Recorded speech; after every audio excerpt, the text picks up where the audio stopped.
Today's live discussion is going to be with Elena Zidaru and Wilson Du, who is also called Renal Warrior. He is a kidney transplant recipient, and he is going to be joining us as a panelist later on. Before we get started, I'd like to give Amy Hewitt, Executive Director of National Kidney Foundation, some time to share with you about how to get involved with our partner, National Kidney Foundation. Hi, everyone. I'm Amy Hewitt. I am the Executive Director. Our office oversees all of California, Nevada, Oregon, and Washington. And I am so grateful for our partnership with Community Health Resource Center and Twin and Elena, and excited that we are doing this again this year and able to bring you this valuable information. And so grateful to our partner, Horizon Therapeutics.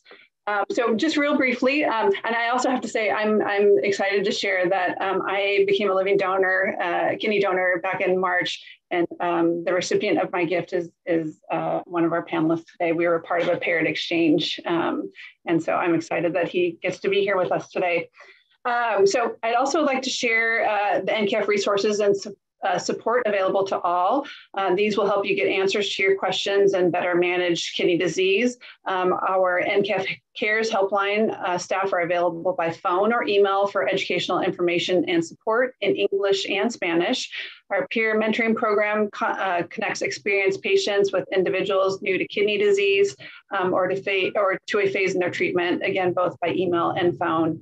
And then for those of you who are comfortable with being online, which clearly most of you are, our online communities offer a social network of support to help people deal with the challenges of living with kidney disease.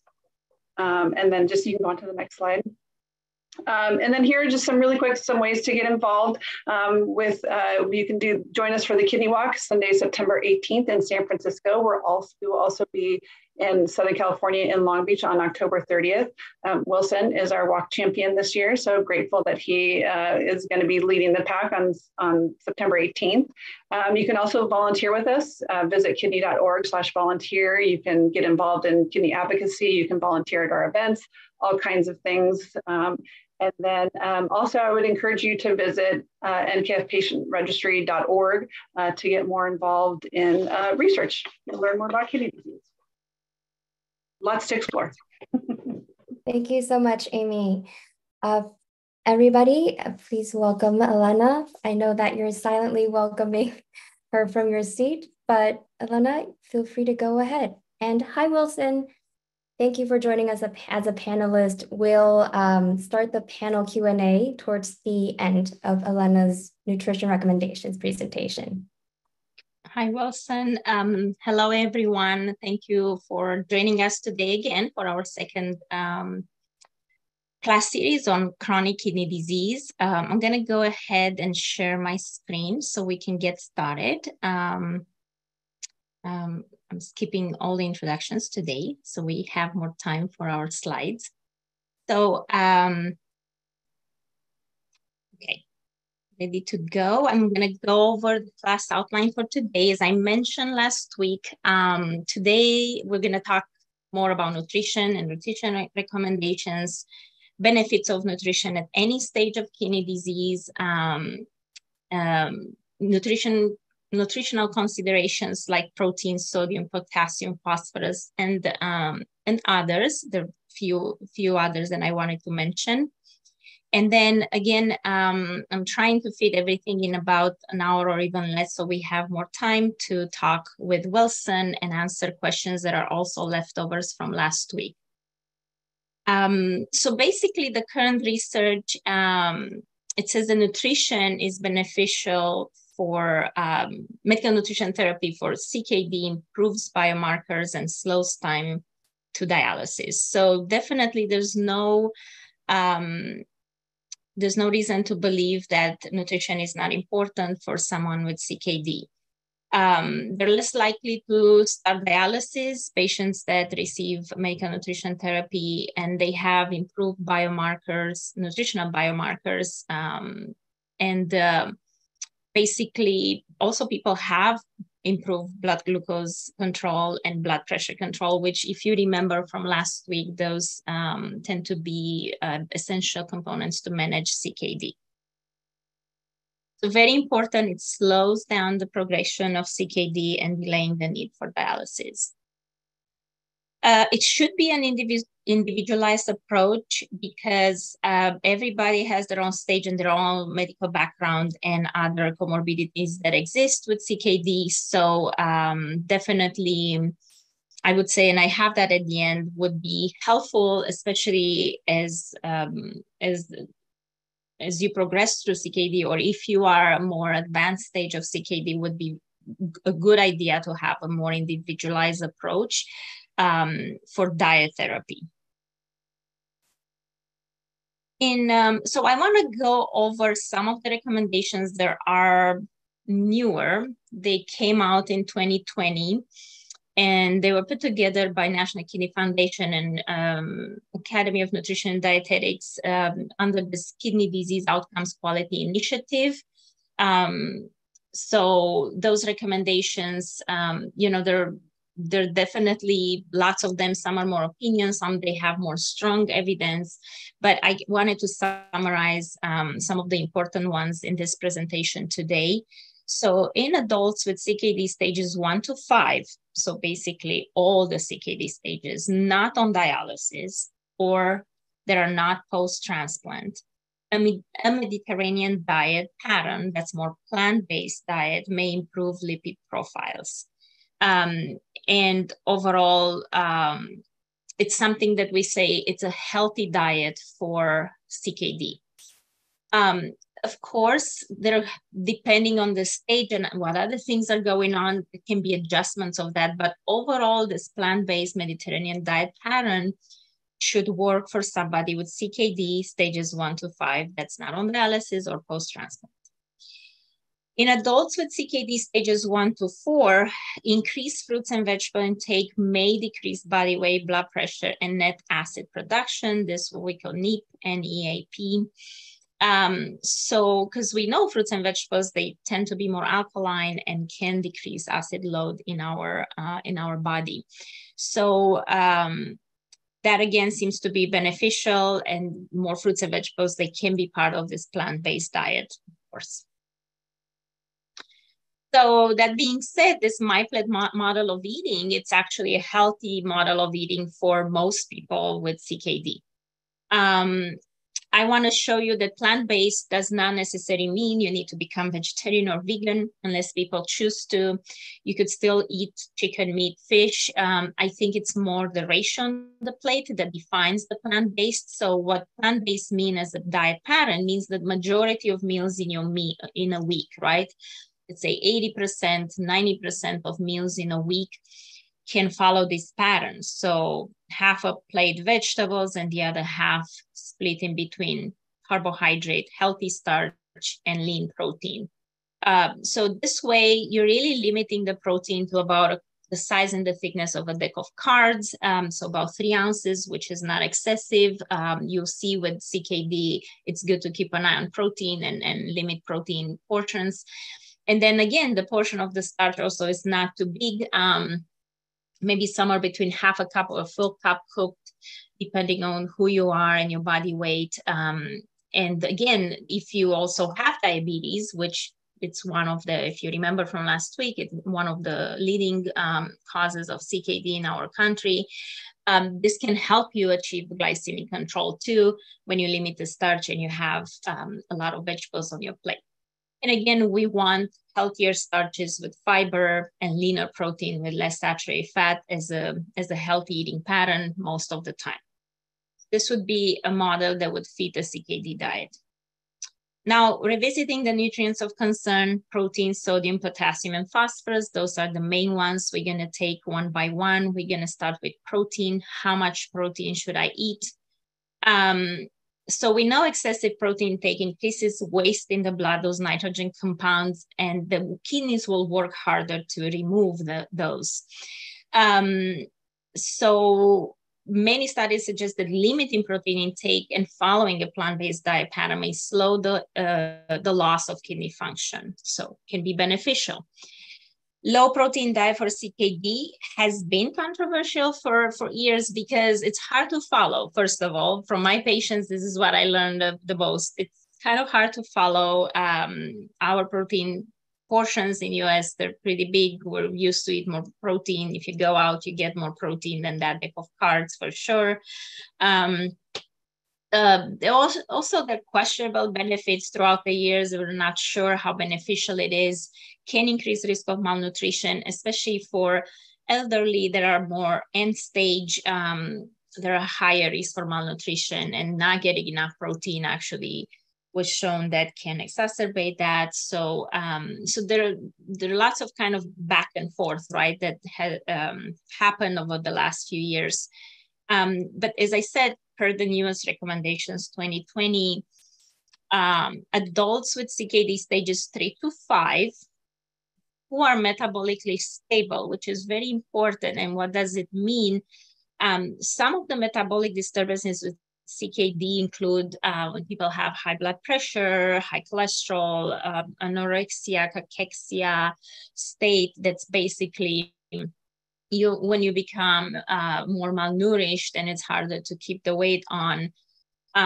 When you have more increase in pro-inflammatory cytokines in your body, like interleukin-6, or when you have a high C-reactive protein, which is again another marker of inflammation, when your albumin is low, when you have insulin resistance. So all those things are metabolic disturbances that happen with CKD, and some people have a variety of them. So again, for those people, this low protein diet may not work as well. So we're talking about metabolically stable patients that won't have necessarily all the things that I described. A low protein diet is recommended under close clinical supervision. Again, you want to make sure you're not having any of those issues that I mentioned. So low protein diet, how is defined? So how much protein is enough to not create a malnourished state, to not affect your muscle mass or your health or your immune system, but to not be too much to put more strain on your kidneys. So they established this 0.55 to 0.60 dietary protein per kilogram per day. And don't worry about those numbers. You don't need to remember them. Twin actually shares the slides. You're going to have them. And then I have in the future slides a way to kind of show you how does it look like for an individual on a menu in a day, that amount of protein. But just to put in perspective, this is the recommendation on a low protein diet. Just to give you an idea, the general recommendation for basically healthy individuals for protein that would be enough and not excessive, it's 0.8 grams of protein per kilogram per day. So it's not that big of a difference, not that much of a reduction, this low protein diet. Of course, on a regular basis, we tend to eat more protein in our today society. So then very low protein diet also is defined as basically a further decrease of protein from foods. Remember, I said the protein that we eat from food will be metabolized and will kind of create those nitrogen compounds that can put more strain on your kidneys. So you want to reduce the protein from the diet to 0.28 to 0.43 per kilogram per day, but you want to add those keto acids or amino acid analogs to meet your protein requirement of 0.55 to 0.6 protein per kilogram per day. So basically what it says you still want a total amount that I just described with the low protein diet, but you get less from food and then you supplement with those keto acids analogs that are not actually what those are. They're basically supplements, medical food that will provide that extra protein without putting a more strain on your kidneys because they're not creating those nitrogen compounds. So, so those can be used as a way to, again, supplement to make sure your body doesn't become malnourished, you're not losing muscle mass. A very low protein diet used, supplemented with keto acid analog has been shown to reduce CKD progression.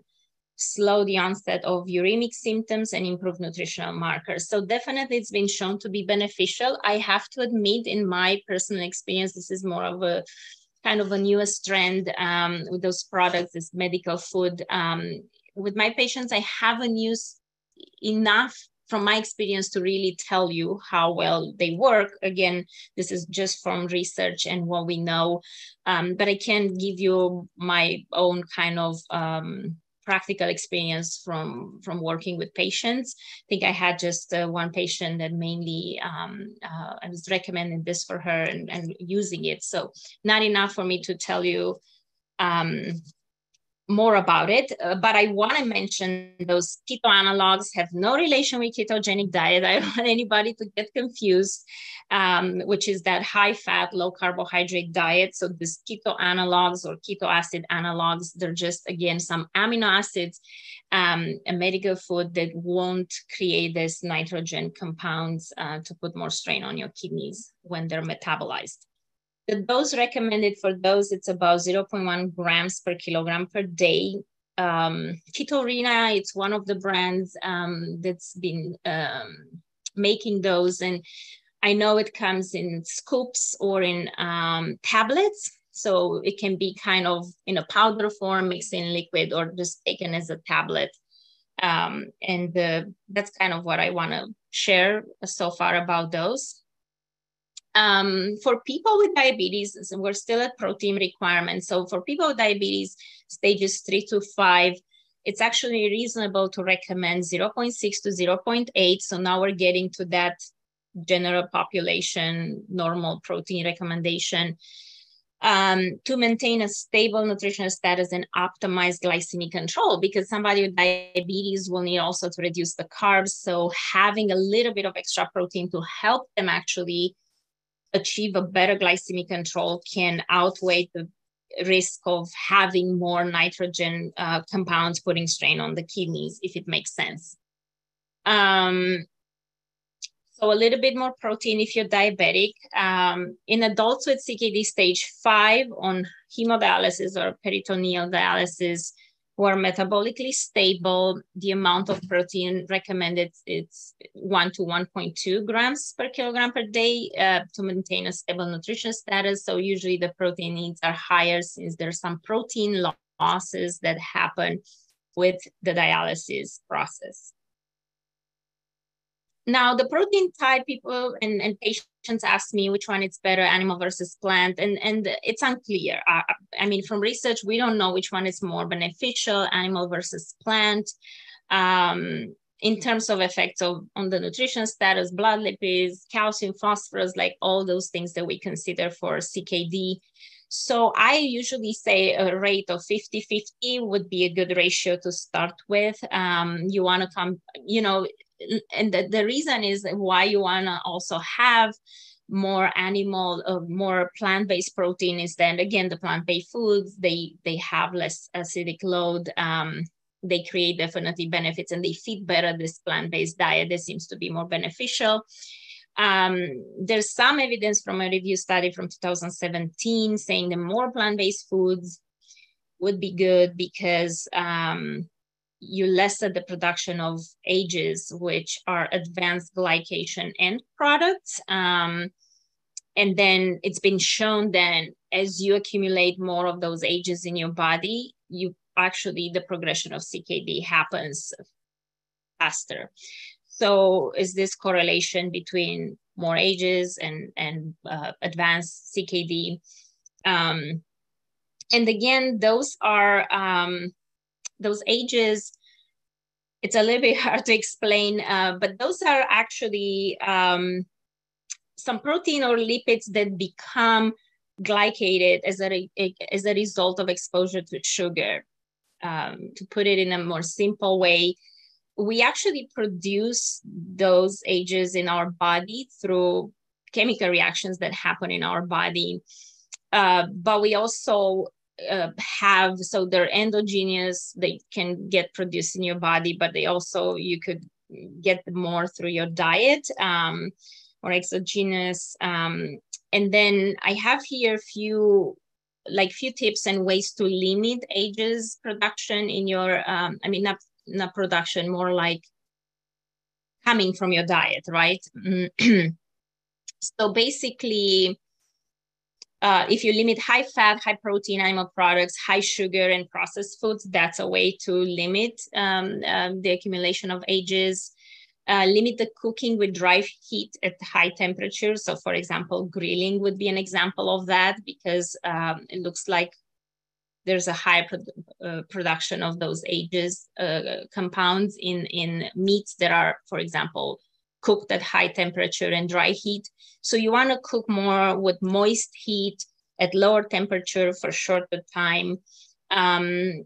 It looks like cooking meat with acidic ingredients decrease the amount of ages. So vinegar, lemon juice, tomato juice, so marinating, right, the meat before cooking, that kind of idea. Cooking over ceramic surfaces like slow cookers would be actually a way to limit the production of those. And then again, eat more whole foods, plant-based foods, high non-antioxidants, and regular exercise. So those are some ways to limit ages production that, again, have been linked with more progression of CKD. I want to show you a few steps to calculate your protein requirements, because the protein is based on your kilogram body weight. You know, for people that are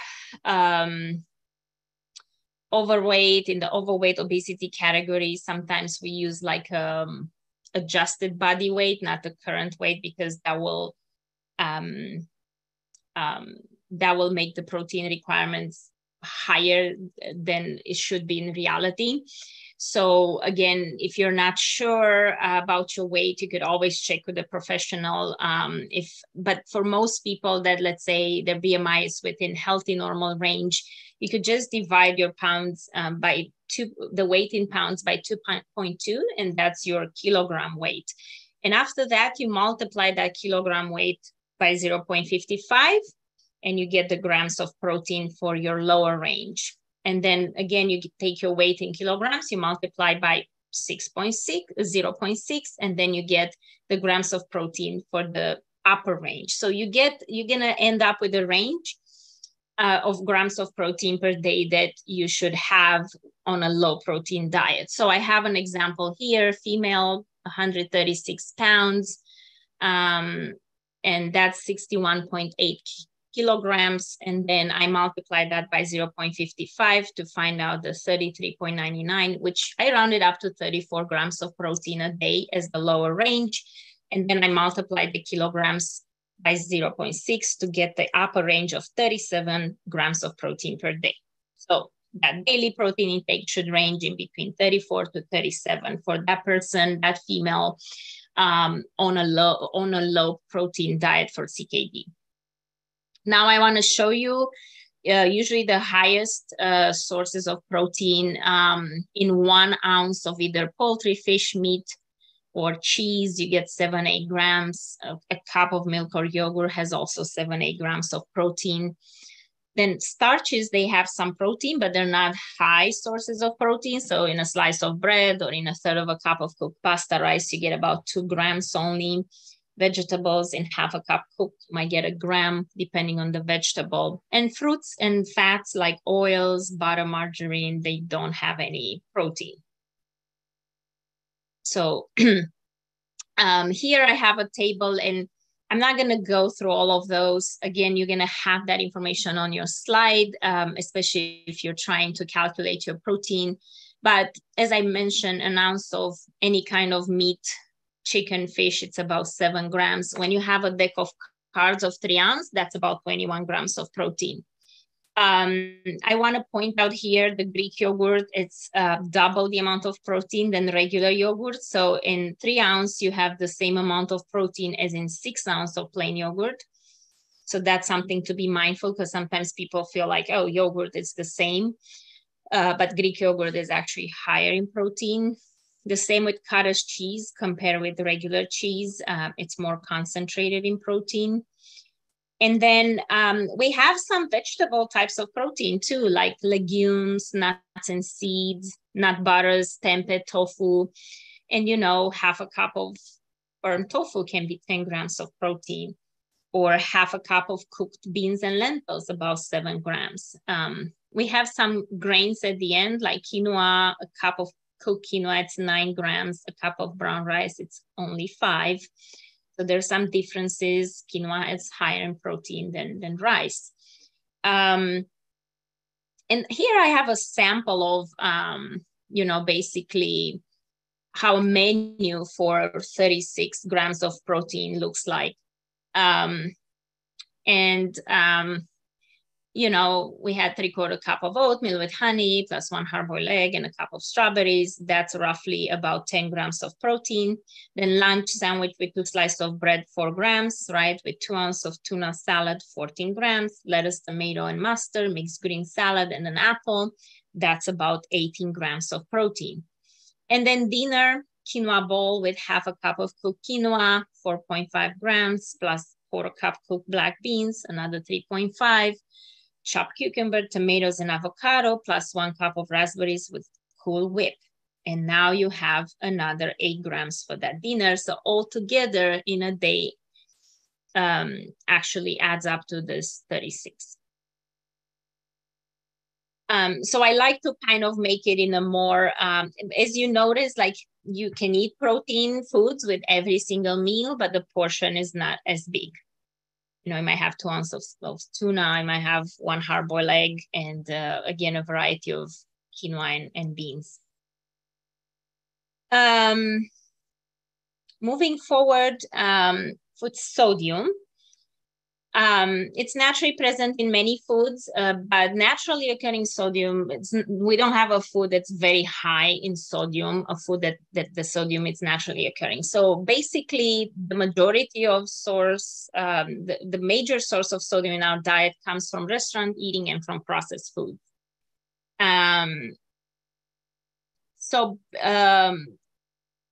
Table salt, it's not 100% sodium. It's a combination of 40% sodium and 60% chloride. So you have this salt-sodium conversion. So basically a 1/4 teaspoon of salt equals about 500 milligrams of sodium. And a whole teaspoon of salt, it's about 2,000 milligrams of sodium, which is what we aim for people with high blood pressure or people that need to be on a low sodium diet. So in reality, that 2,000 milligrams sodium translates into 1 teaspoon of salt. Sodium, it's one factor can contribute to high blood pressure, and it's basically creates more buildup of fluid in your blood vessels. The kidneys cannot remove as efficiently the waste and extra fluid with CKD, and then it damages the kidneys blood vessel further because you create this pressure at the glomerulus. Remember, we talked about that last week.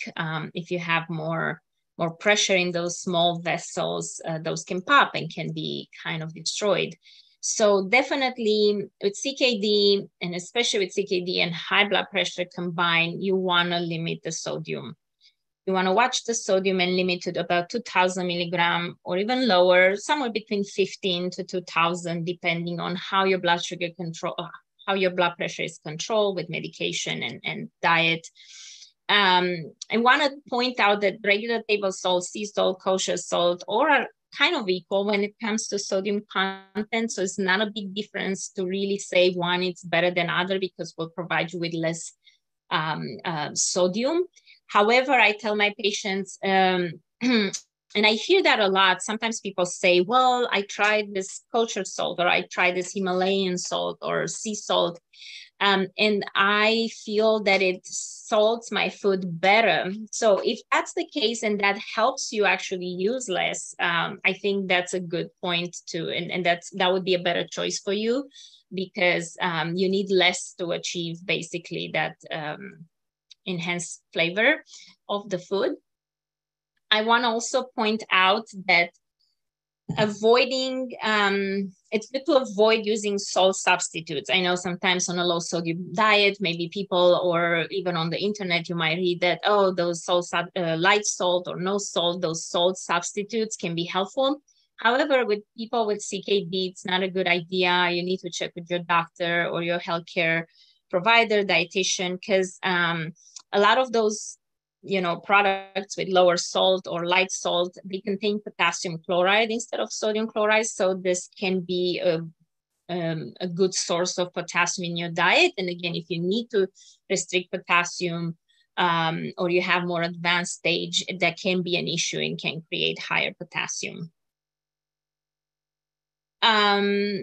I wanted to make you aware about high sodium foods. Probably a lot of you know about those. Definitely at the top, we have processed foods, fast food, restaurant food. Those are typically, again, about 75% of the sodium in our diet comes from those foods. Most frozen and canned foods are high in sodium. However, there are plenty of options right now for canned foods. For example, canned beans that they say no salt added, or even canned tomato sauces, no salt added. So you could, I don't want to create this idea any canned food is not good for me, because there are actually products with no salt added that are very good. So, and then again, frozen vegetables, for example, they used to add salt in those, but not anymore. Right now, you just get frozen vegetables that are perfectly fine to use. However, a frozen cooked meal, like a TV dinner, likely is going to have a lot of sodium. There are very few that will have less. Even having less is not still low sodium. Then smoked and cured meats, as we know, any deli meats would have a lot of sodium, including smoked salmon, unfortunately. Most cheeses will be high in sodium, including cottage cheese, but also most of those hard aged cheeses. Pickles, sauerkraut, olives, those are also examples of high sodium foods. Most soups and salad dressings, if you buy them at the deli counter in a store like Whole Foods or Safeway, or if you buy them at a restaurant, eat them at a restaurant, or if you buy canned and prepared, expect that those will have a lot of sodium. I tell people, I know a lot of people don't cook at home, and for different reasons. And I understand that's not feasible for everyone. So for example, if you like the convenience of a canned soup, I say you could have the choice. First of all, there are lower sodium options, so try to buy those first. And then maybe, when you heat it up, you can dilute it. You can make more out of a can and maybe add your own no sodium added chicken broth or water. And then for people that do some minimal cooking, I tell them you could put there like extra water and maybe a carrot and some celery and recook it basically. And now you dilute that canned soup that has more sodium, and you get more servings out of it too. With salad dressings, the same, or salads, those salad kits are convenient. And I think the sodium, it's in the dressing most of the time. So those salad kits come with toppings and the salad, and then a package of dressing. And I say, you could just throw that away and use your own olive oil and vinegar and balsamic vinegar at home. And now you basically eliminated that high sodium dressing. Your salad is not high sodium anymore. Most commercially prepared sauces, condiments, and seasonings are usually high sodium. So unfortunately, when you buy a marinated piece of meat, that comes with a lot of sodium. So I tell my patients, if you're able to marinate your own, buy just a fresh chicken and put it in a Ziploc bag with some olive oil, lemon juice, and then any herb and spice you want, some crushed garlic or garlic powder. And then now you have basically a no salt type of marinade, as opposed to buying something that's already marinated for you. Many breakfast cereals, breads, those can also be high in sodium, even like sliced breads. Unfortunately, there are breads that can have between 200 to 300 milligrams of sodium per slice. So imagine in a sandwich, you can get easily 400 to 600 milligrams of sodium. But there are also breads that will have very low, maybe 80 milligrams of sodium or even low. So it's always good to look at the nutrition label. Always read nutrition label. That's why we have it, and that's there for us to help us make better choices. I want to point out here, you look at the serving size first, then you understand for the bread I'm reading, let's say it's a slice, or there are 2 slices in a serving, because sometimes they're different based on the brand. So you want to understand what's a serving, because the numbers that are listed on the nutrition list or label are actually based on that serving. So here, in 6 crackers, you get about 180 milligrams of sodium, 8%. So we want, for the percentages for sodium, 5 or less, it's ideal. That means and translates into low sodium. 20 or more, it's high. What's in between, again, can be high or can be okay, depending on how many servings you eat. If you stick with 6 crackers and it's 8%, may not be as bad, right? But also I would keep looking for other crackers that maybe have 5% or less sodium, and try those first and see if I like them or not. But definitely 20% or more translate into high sodium, and 5% or less into low sodium. So we aim for 5% or less. Using substitutes, you have here a list of high sodium foods. I mean, for anything from table salt to seasoning salt, garlic salt, onion salt, all those bouillon cubes. You have herbs and spices and condiments like fresh garlic and onion, garlic powder and onion powder, and lemon juice and vinegar. So you could use those to enhance flavor as opposed to the salt alternatives. High sodium sauces, again, there are a lot of the ones you buy, they're already high sodium, so you can make your own, or you can just keep it simple with vinegar, dry mustard, to avoid, again, a good source of sodium in your diet. Cured foods, instead of buying those processed meats, you could just buy fresh meats. And for canned foods, again, you could get the alternative canned foods without sodium. So ways to reduce sodium: avoid processed foods, limit eating out, cook more often at home, or at least find those shortcuts that I was talking about if you're not cooking. If you eat out a lot, I tell people, try to eat half and then take half with you. As a leftover, if you make, or it's easier when you actually take out and you eat at home, because a meal you can make it 2 if you put something on the side. And I say, with whatever your, let's say, chicken brown rice with a little bit of vegetable dish you got, or you could have a salad on the side as a filler to fill you up. And that's something you could put together at home if you have a salad bag. And then this way, you could make 2 meals out of 1 and reduce the sodium by half. Use more herbs and spices, the way we talked. Often we want that acid finish with salt, but we can get that from vinegars and lemon juice. So we want people to not forget about that. Make your own condiments, buy reduced sodium or low sodium, or even better, no salt added canned foods. Potassium, we're gonna move to potassium. I talked last week about the sodium, potassium. Those are electrolytes. Those are actually important in our body to maintain the normal water balance. Remember I said water is in your blood, in your cell, and in between cells. And then this is regulated by those electrolytes, where the water is and how much is. And it helps with muscle contraction too, potassium. So regulates that water balance in your body, but also helps, it's involved in muscle contraction. That's why it's very important to have potassium within normal limits, not too high, not too low.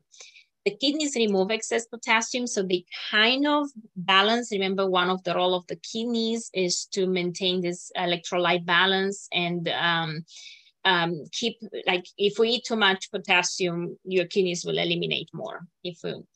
If we eat less, your kidney will recycle that potassium and keep more in the blood. So, but as kidney disease progresses, the kidneys may have difficulty to remove that potassium. So potassium gets accumulated in your blood, and that can increase your levels of potassium, and that can create irregular heartbeat or even heart attack.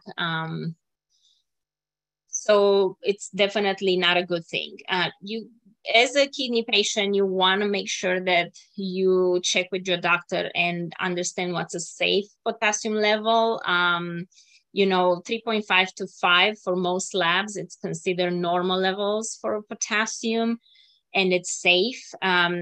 Some doctors look at the 5 to 5.5, even it's a bit higher, as more caution. You need to monitor more frequently. You need to make some changes in your diet. And then more than 5.5 is, again, dangerous. In terms of when you need to restrict potassium with your diet because your levels are climbing, the dietary restriction usually, what we want less than 2.4 grams a day or less than 2,400 milligrams a day of potassium.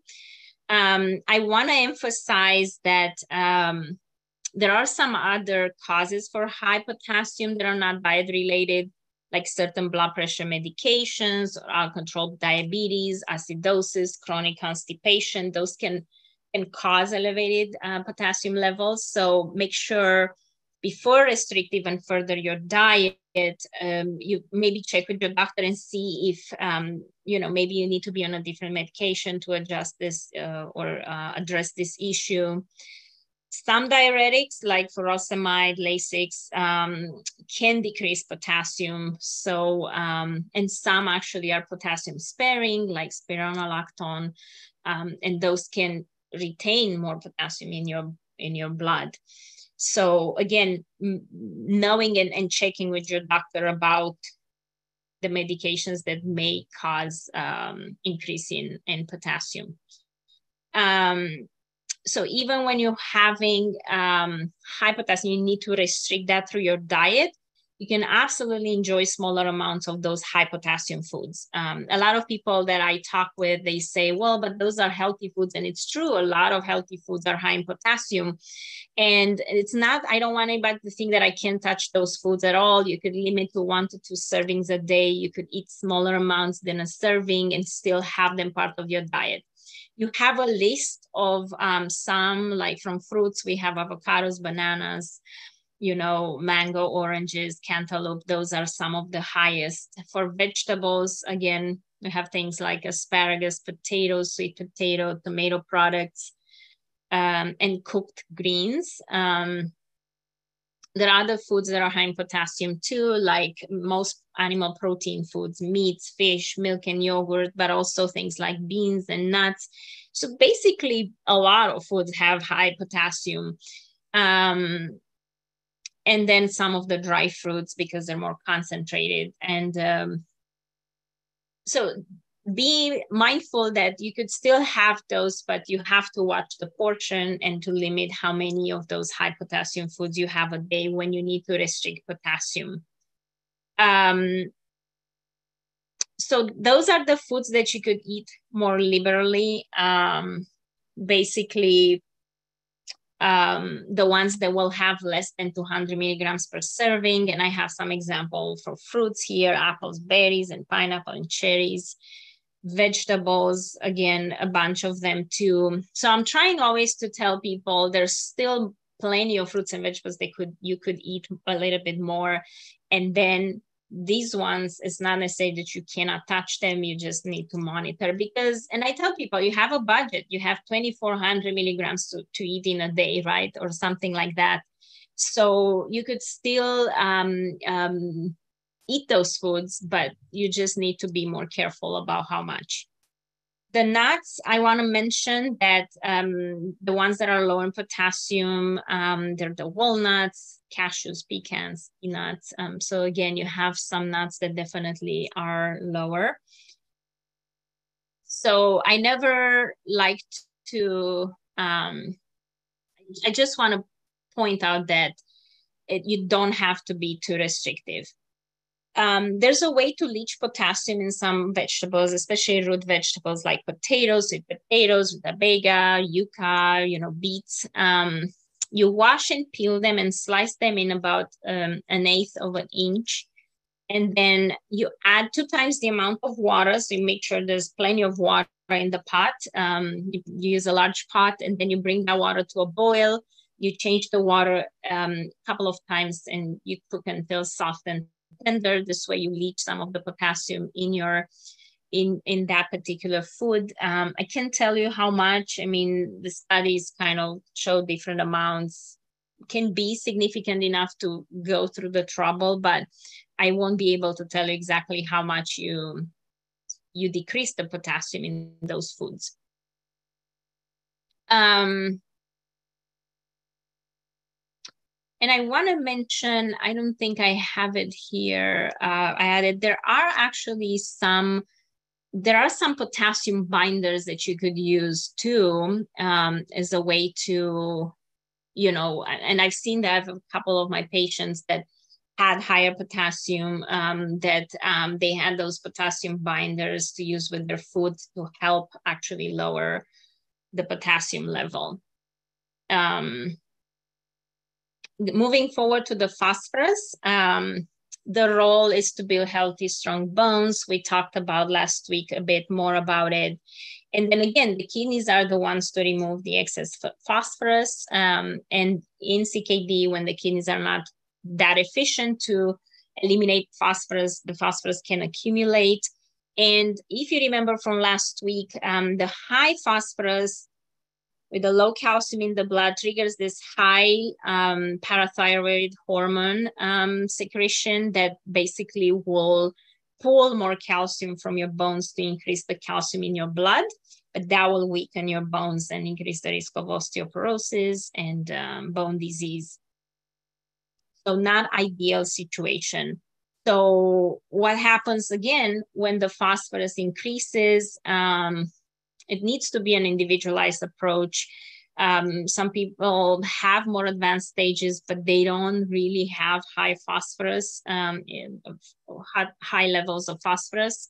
And then some they have, and they need to, again, limit the phosphorus, dietary phosphorus, and also take a phosphate binder.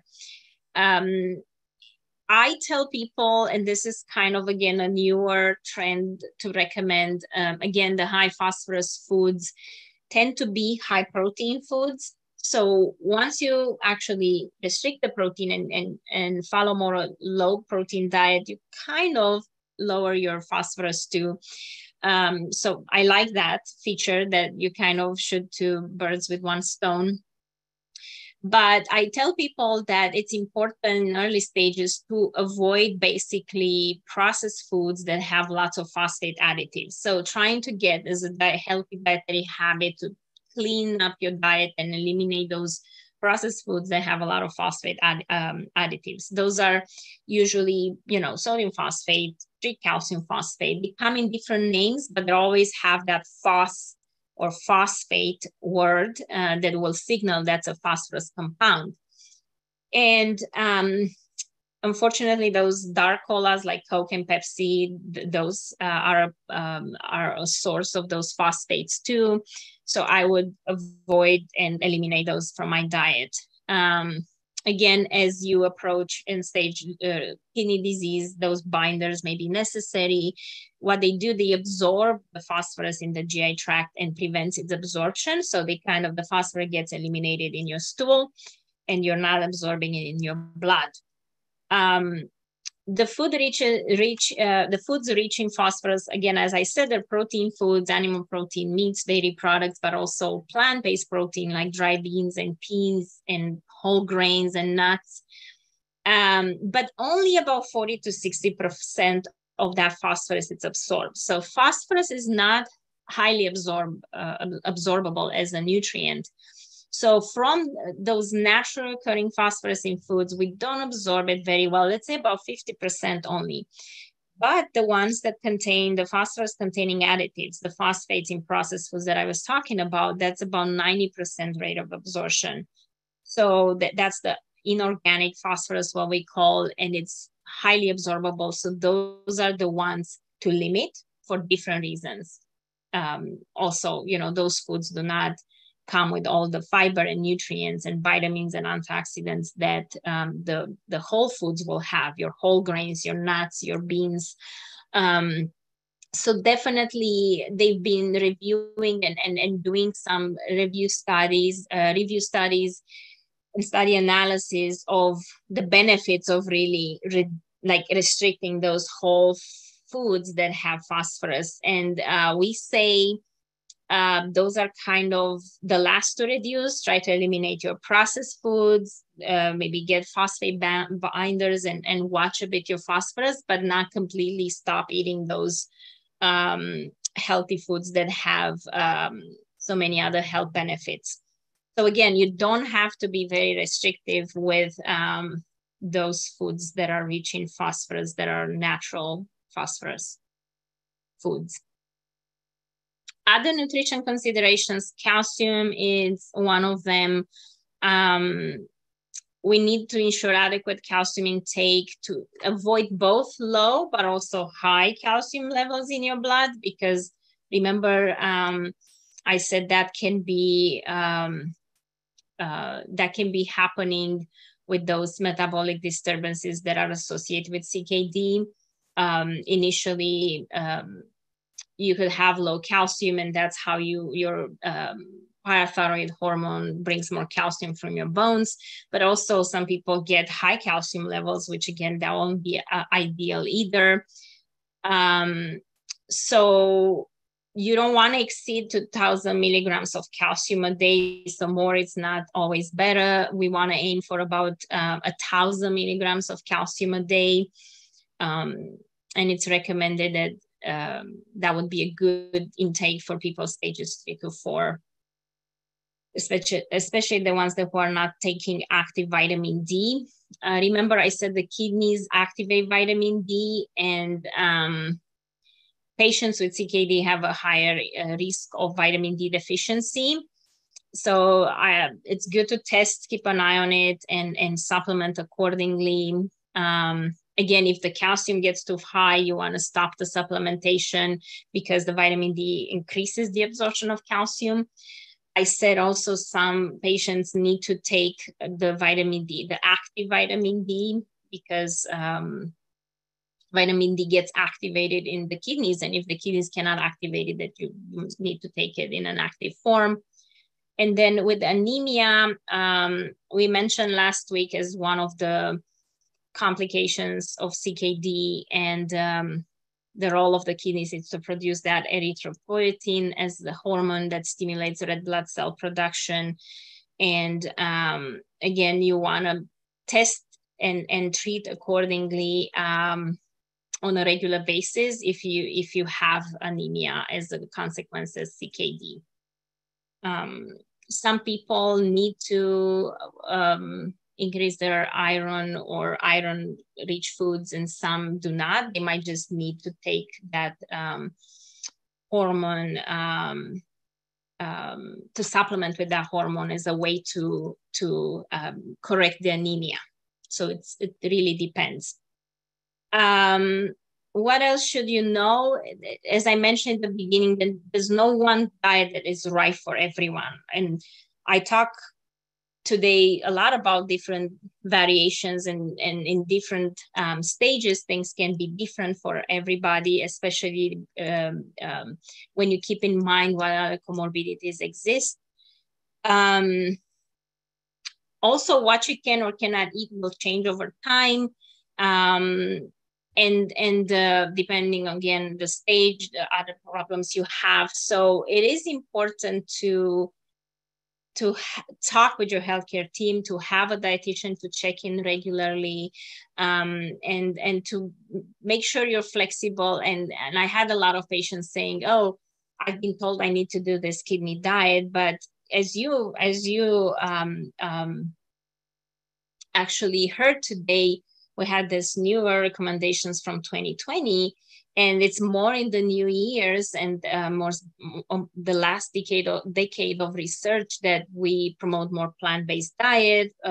Some of you know that back in the days, the kidney diet was not that much plant-based. It was more like perceived as boring, unhealthy type of diet. So I'm trying to let you know that nutrition science always changes, and as we learn, recommendations can change and trends can change around diet and CKD. So it's always good to keep that in mind, that stay updated, participate in those programs that can give you what's the newest around diet and CKD management. I think that's what I have. I have some references here, and I think we're ready to get started with the panel discussion and the questions. Thank you so much, Elena. That was a wonderful and really in-depth presentation, and I commend you for, well, beating the clock, because I think that we accounted for an hour or until 4:30 for this. But thank you for giving us more time towards the panel.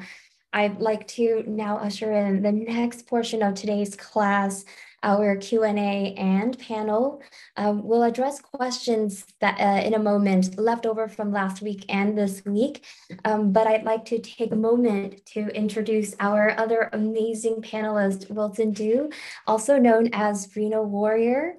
Wilson was diagnosed with kidney failure in 2016, and since then he's been on a remarkable journey to fight kidney disease, not only within himself for his health, but also in the community. He started the Mission HQ. I hope that I said that correctly, Wilson. Yes, you did. But he is a life changer and a warrior, and I would like to welcome. Also, he's also the kidney recipient of Amy, who spoke to you earlier from National Kidney Foundation. Wilson, I'd love to give you the floor for the next 15, 20 minutes or so in case you need it, but you don't have to go into more than you need to, because you will have half of the time next week to do your own presentation. But I'd also like to make sure that we have time for you to help answer questions that participants have. Please, please go ahead and share with us what you have going on, and also your wonderful story. Yeah, no, I really appreciate it. Thank you very much for inviting me here. And of course, I'm always, I wake up every morning full of gratitude that Amy was able to give me the gift of life and be able to carry on the missions that I have, and along with fighting the kidney disease. Thank you, Twin, for introducing me. Elena, wonderful presentation. Those three things that you were hitting home about, the sodium, potassium, phosphorus, those are the things that we like. Those, if anything else, those three key things that us as patients should understand. And it took me a long time to actually try to bunker those things down. And sodium was a big thing. Potassium wasn't too much big for me, but phosphorus was a big thing for me. But after listening to your presentation, a couple of things that struck out was that there's not any one thing that works. There's not a one size fits all. I've met other patients where their potassium normally ran high. They had to address that, whereas they were eating a bunch of phosphorus, and that never really got triggered. In myself, it was the phosphorus, and potassium was never an issue. And after getting the transplant, now my phosphorus is too low. So I have to eat more things that are high in phosphorus. But a little bit about myself. Again, Wilson Du. I'm out here in the Bay Area, California. Was diagnosed with kidney disease or kidney failure in June of 2016. And at the time, I didn't know I had it. So boom, hit me like a freight truck. Life completely turned upside down. I was working, my career was flying high, and I had to put everything on pause. Not only that, was looking for other options out of this whole thing. And unfortunately, I did not qualify for a transplant due to my weight. I was extremely overweight, well over 300 pounds. What Elena told us not to do is not to go out to eat all the time. That was probably about 99% of my diet before I was diagnosed. That was probably a huge contributor to it. But there was no other option. The only other option was dialysis. And if I wanted to get out of it, I had a huge battle ahead of me. And to all the folks that are listening to this, that are not in stage 5 and not kidney failure, not in dialysis, I will tell you, stage 1 through 4, if you're not headed towards dialysis yet, a little bit goes a long way.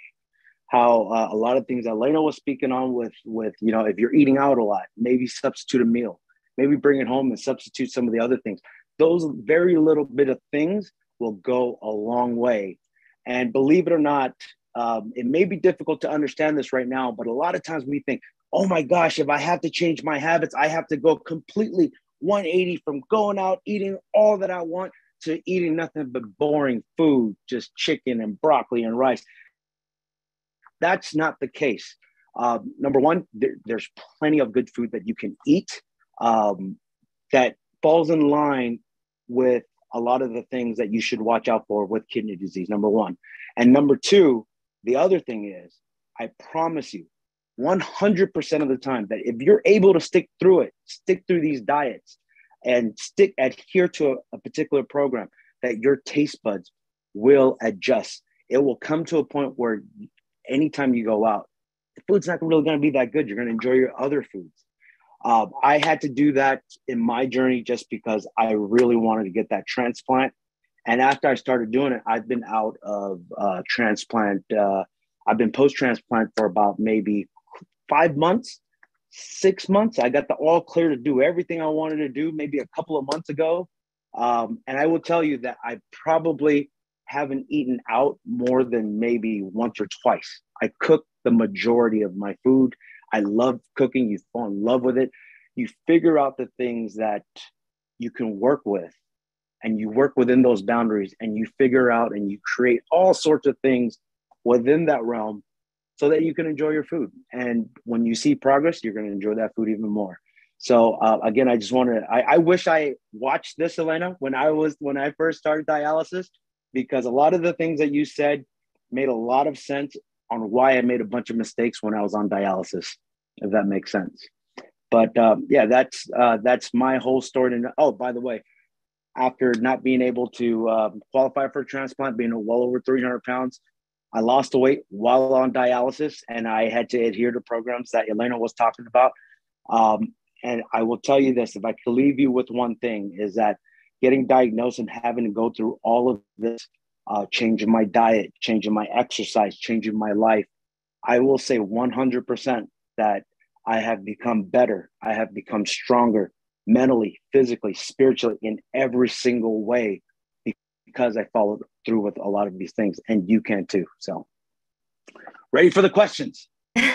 Wilson, I'm also curious, and maybe this is more of a selfish question because, as you know, and I'm happy to share it, my father has chronic kidney disease, and I believe he's in stage 3. And he also battles with mental health issues that I think definitely come from his physical limitations and his health overall. Right. So what were, if you don't mind, sharing how you felt during those low moments when they were really tough, how did you keep to the programs that you did? That is a wonderful question. And I think that that's in a lot of people's minds. I do a lot of talks, and I say this all the time, is that a lot of times when we're faced with a chronic illness, when we're faced with something like a kidney disease, often mental illness comes along with it. Often depression comes along with it. And God knows I've had a lot of those thoughts while on dialysis, not wanting to continue and whatnot.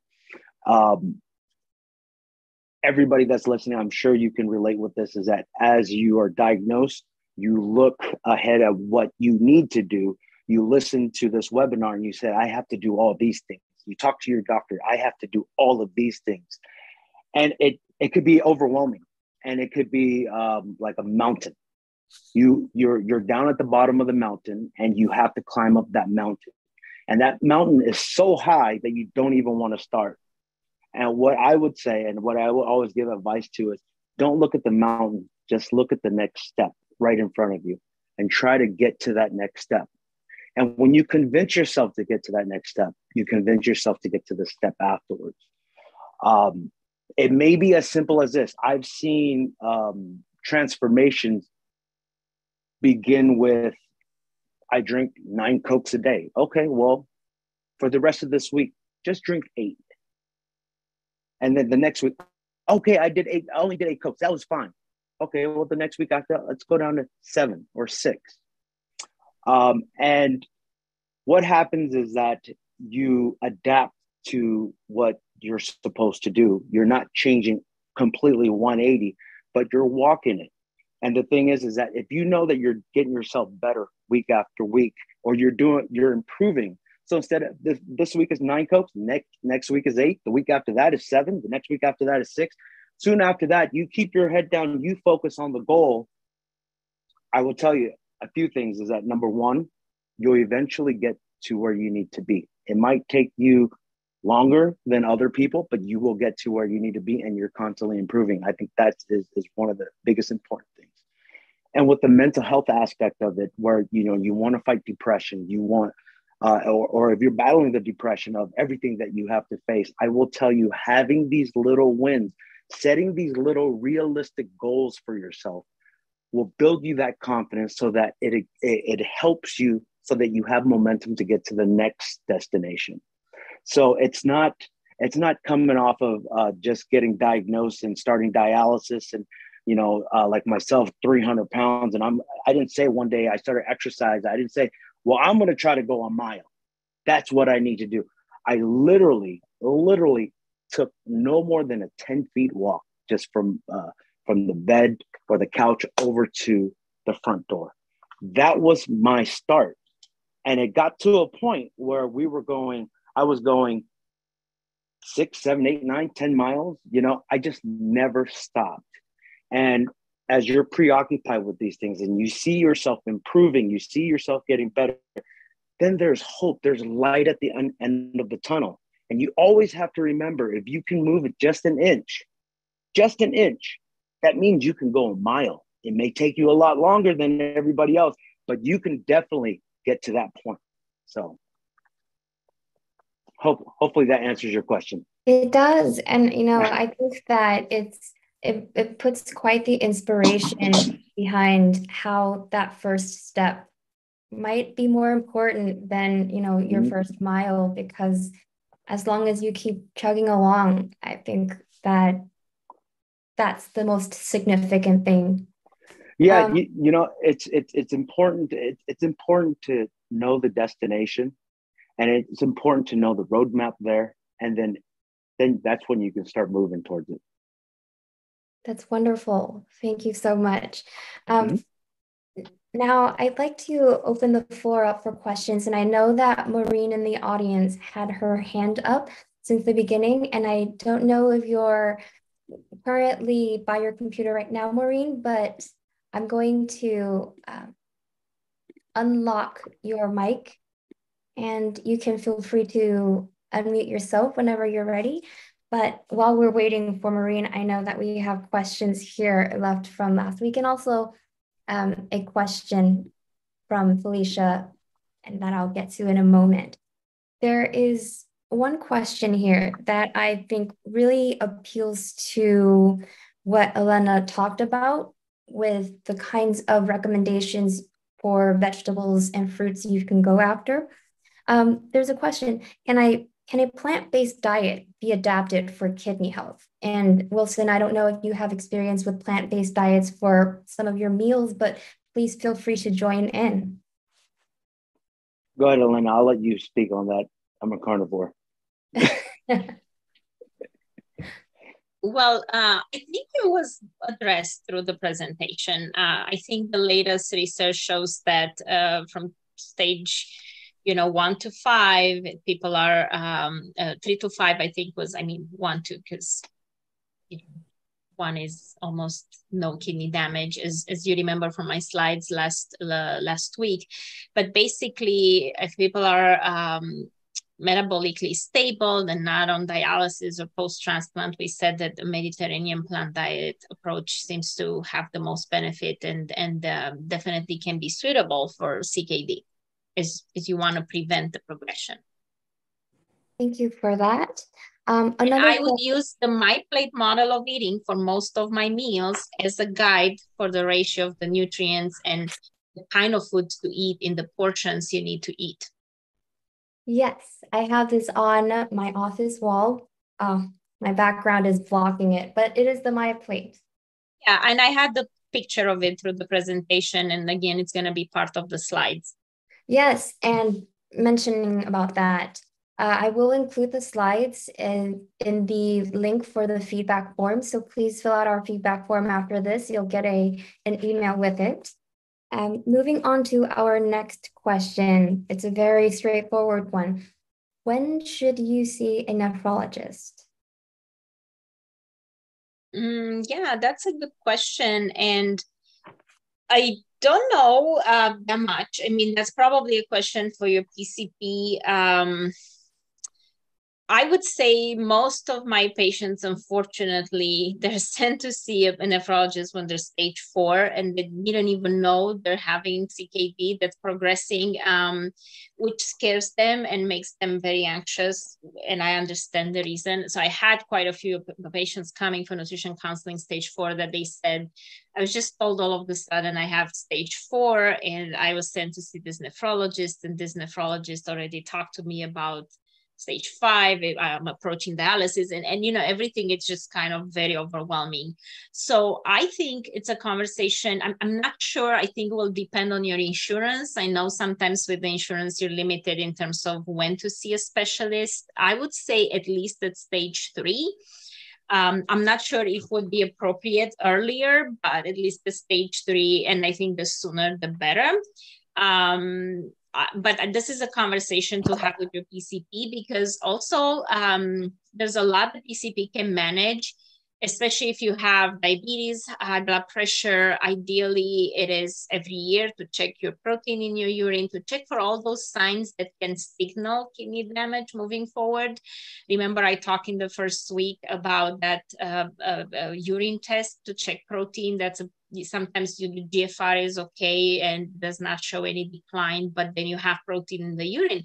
Well, at that point, if you're stage 1 or 2, because your GFR it's okay, but you have protein in the urine, I would ask my PCP to send me to a specialist. And actually, I'm working currently with the patient for weight management, that he has this protein in the urine, and he sees every 3 or 4 months his nephrologist, and his GFR is, I think, his stage 1 or 2, very okay, his GFR, but he continues to have this protein and in the urine, and now they're doing some tests to see why this is happening. Anyhow, so it depends, right? It can be earlier, but this is also a conversation to have with your PCP based on your risk factors. If you have diabetes, go earlier, you know. That's definitely right. My dad has both diabetes and high blood pressure. He really should have gone to see a nephrologist before he landed in the hospital, which I think that is a common mention in today's class, that patients oftentimes find out when they're later stage. Yep. Unfortunate. And actually, this is the reason I want to mention 4 years ago, and CHRC started this campaign. It was because a lot of our dietitians noticed that this is a common trend, and it's very unfortunate because these people don't know they have a disease that can be slowed down or improved, right? And they keep progressing because they're not having the opportunity to make any changes. And they're basically told kind of, you know, in late stages, you have this and there's not much you could do about it. And this is, we feel like that's not fair. That's not something that should happen. So we want to bring more awareness to people. And you are the one seeing a PCP having labs all the time and saying, what does this mean? What, can you send me to a specialist? Or just people take a bit more, become more advocates of their health in a way. Yeah, no, Elena, you hit the nail right on the head. Is that a lot of times prior to getting diagnosed, a lot of us depends on the doctors, the medical professional, to tell us what we need to do, this and that, the other thing. But it is very important, especially with a chronic illness to take action and be your own advocate. You're 100% right with that, is that they can give you the advice, but you need to ask the questions if you don't understand something, and try to understand your labs, try to understand what the doctor is saying so that you can, you can advocate for yourself 100%. I truly believe in that. Thank you. This next question is for, well, the singles out there. I think that you've already both talked about what eating out is going to be like, and then how your taste buds will change over time. But for people who are single and maybe don't cook and do go out to eat a lot, will that be possible for them to make that change into a more kidney-friendly diet? I mean, of course, it's possible. I think that I phrased that really funny, but I think How it's easy an is it? uphill battle. My personal opinion is I've seen some folks that are by themselves, and they're not, a lot of times I have a superpower. I can eat the same thing all the time. That's my superpower. And I can eat a lot. But I've seen some folks become very successful with ordering there are, as far as bigger companies that will offer meal plans that you could customize your meals, number one. Depending on where you live, there may be, like, I'm out here in close to Oakland, California, and we have a ton of local people that are willing to cook at a very reasonable price to bring you different meals. And you just need to order in advance, and they will make it for you to pick up, and you just pop it in the microwave. And this is not microwavable foods. This is not processed foods. You can go ahead and get some extremely healthy foods. You can tell them the portion sizes, or sometimes I have this one client that I'm working with right now where he orders from a local person, and the portions are fairly big. He splits them in half, and he'll have 2 meals out of 1 meal. So there is options, and it's cheaper than eating out. Could you maybe in that email when I sent to everyone, it could be a resource of some of these locations or companies that you're mentioning. It'd be really helpful. Absolutely. Okay, not a problem. Thank you so much. And also talking about the foods that we can eat, Felicia asked, is it possible for patients with CKD to overeat some of the healthier foods that were mentioned? In other words, if they binge on plums or cherries and eat beyond the recommendation intake, will that be a problem? I guess it will depend, right? I mean, cherries and plums, I'm thinking overall, they're not that high in potassium as far as I remember from the list. However, depending on how much, I mean, I always have this mantra of moderation, more is not always better, regardless if it's something perceived as healthy or unhealthy. I mean, in theory, I would say, yeah, it's probably, it can be more negative if you binge on something healthy that can tip you over wherever you need to be. But I would say it depends. First of all, you need to limit potassium, right? Are you diabetic and you need to control your blood sugar? Because binging on fruits probably likely will affect your blood sugar, will spike your blood sugar. And then by not controlling your diabetes, you're not making a good service to your kidneys, right? So again, with potassium, maybe not a big issue. They're not too high. You might not need to limit as much, but it will also depend how much you eat, right? So there are potassium lists and will give you an idea. You know better how much you eat. And on those potassium lists, you could see how much potassium you get in a serving, what's a serving, and then you kind of calculate that based on how much you eat. And then figure out would that be too much or not. And because I think it will be possible to create some harm, even though that food that you overeat is healthy. Thank you for that answer. And thank you for taking into account the variables the person might come with, whether they have diabetes and or high blood pressure. I really appreciate you thinking about that. There is Irene in the audience who raised her hand. Irene, please go ahead and unmute yourself and let us know what you're thinking about. Hi, my name is Irene, and I'm a kidney transplant for, I believe it's going to be 7 years in November. And my donor is my sister. And we are basically half match. I was also part of the Stanford a stem cell study.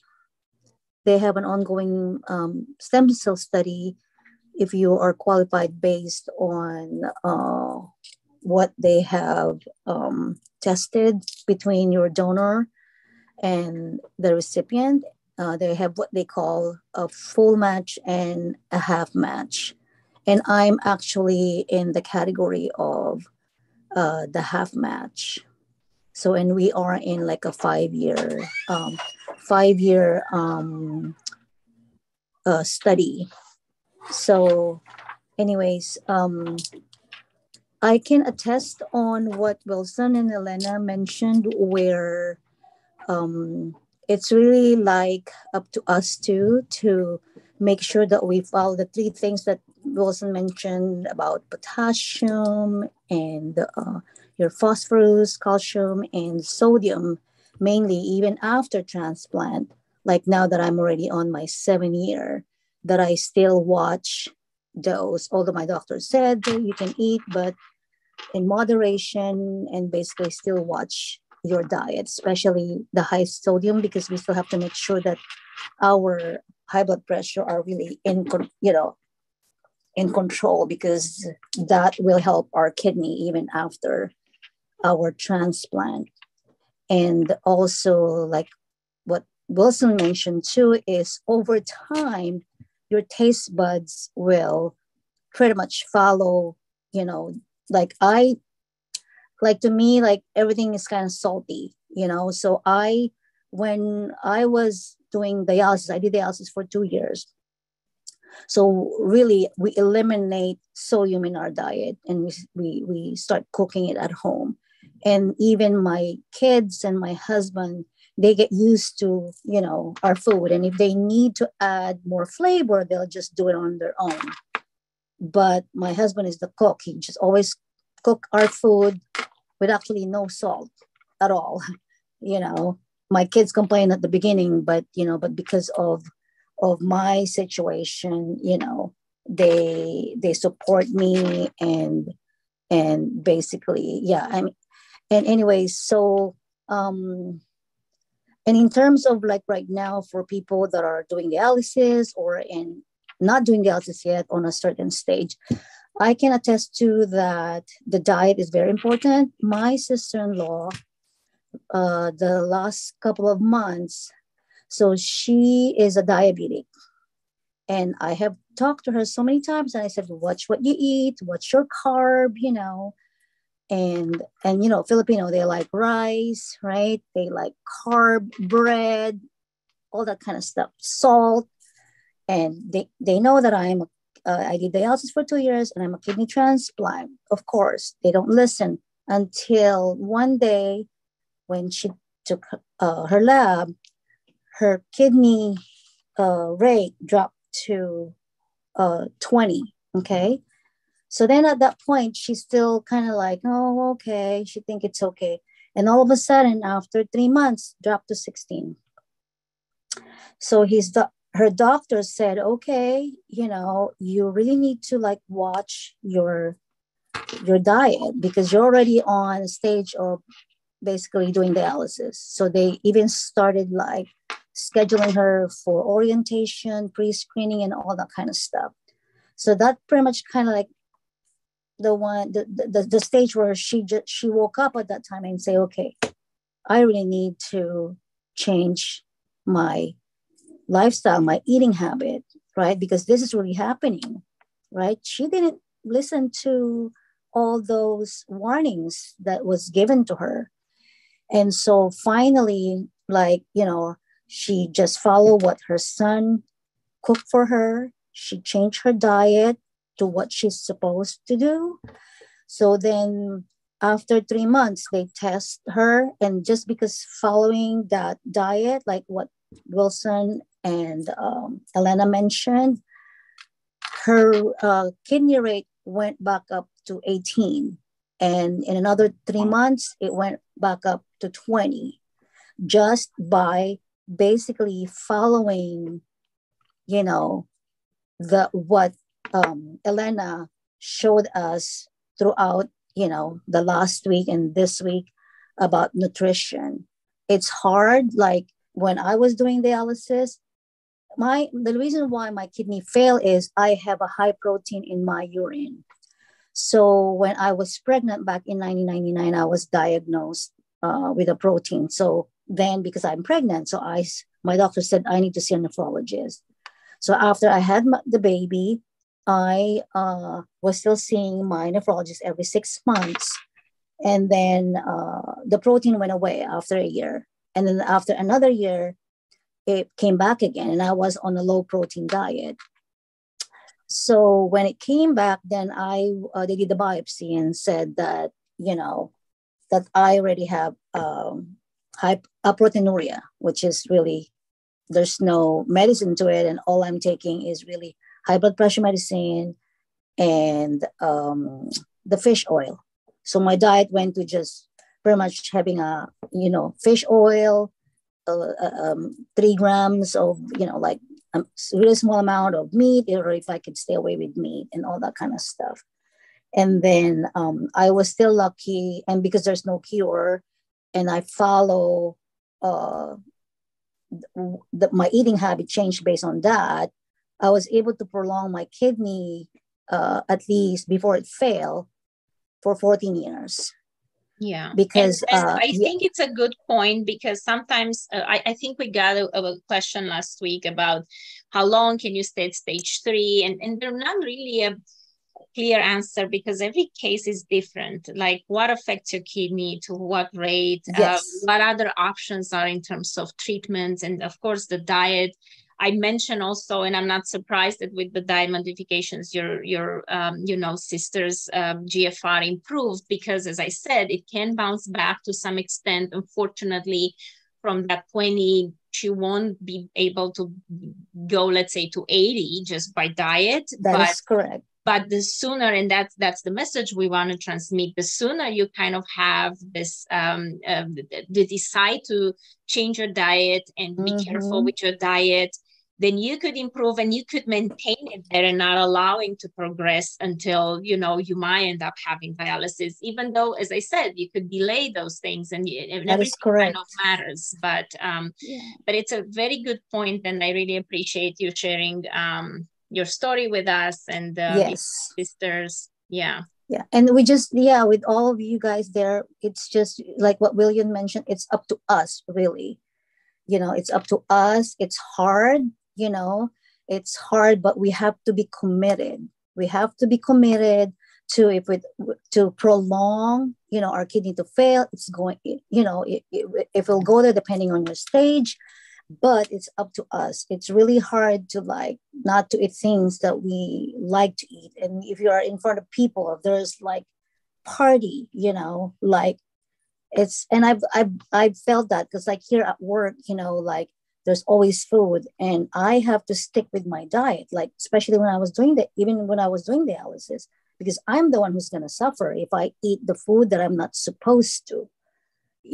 So it's always up to us. It's our A game, so that's, and I really love what you're doing, and I wish there's more people that can, because during my time too, I didn't have these resources, and I kind of did it on my own. So, and I love your program, and even this is for, and I'm after transplant, then it's just always nice to refresh, what we're supposed to do. And actually I'm scared, because every year that, that goes by, right? Because our kidney won't stay really for a long time, but just by taking care of it and just do what we're supposed to do, we're really blessed, like you, Wilson. I mean, for the donor, I advocate people donating. It changes our life. to become, normal again. So thank you so much. Thank you, Irene. It means a lot. That was wonderful. Thank you for coming on and sharing that. I mean, that really gets at the core of this class, because nutrition matters, and it like Elena said, it doesn't quite matter when or where, but you have to just start. And also, Wilson mentioned that just one step at a time. Yeah. And another thing too, make sure to exercise. You gotta put exercise in your daily activity. It's very, very important, especially if you're diabetes and you have, because my husband now too is type 1. And it does help when he can't really, like sometimes when his sugar go up and it was really hard for him to drop it, he'd go to the treadmill and just run extra mile or half a mile to just help it go down if, so yep, always put that in the minimum exercise you can do. It will really, really help a lot, especially for people who has diabetes. That's right. It's not all about nutrition. Nope. Has to be balanced. Exercise is a big part of it. And, we're out of time today. And I know that we talked a lot about how daunting all of these recommendations can feel all at once. But next week, Wilson will be joining us again, more about meal planning and more also about his journey with exercise and how that transformation he made work for him. I encourage you to look out in your email for a reminder regarding next week, along with resources that were mentioned, companies that create tailored meals, or how you can meal plan efficiently and sustainably for yourself. So I thank everyone for being here with us today. Wilson, Elena, are there any last words you'd like to leave our participants before next Thursday?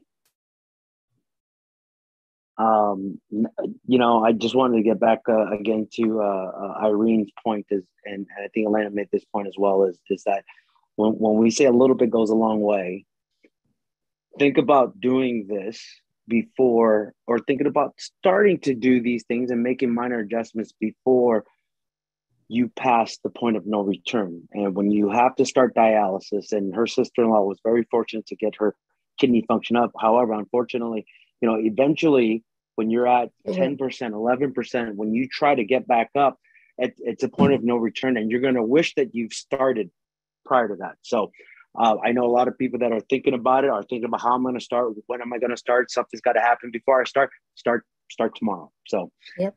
Start as soon as you can. Yes. Right. Start tomorrow. Yes. Or start tonight. Or even next Thursday, when we're going to talk in more detail about meal planning and how to put all this information into more practical, into practice, basically, and more practical ideas of how to make it happen. Yeah, Elena, because a lot of people are struggling with that, like how to prep their meals. So that's really, really important. Like even because I talk to my dietitian too, and I learn a lot each time I meet with her. So yeah, that's important. Yeah. Thank you, everyone. Thank you.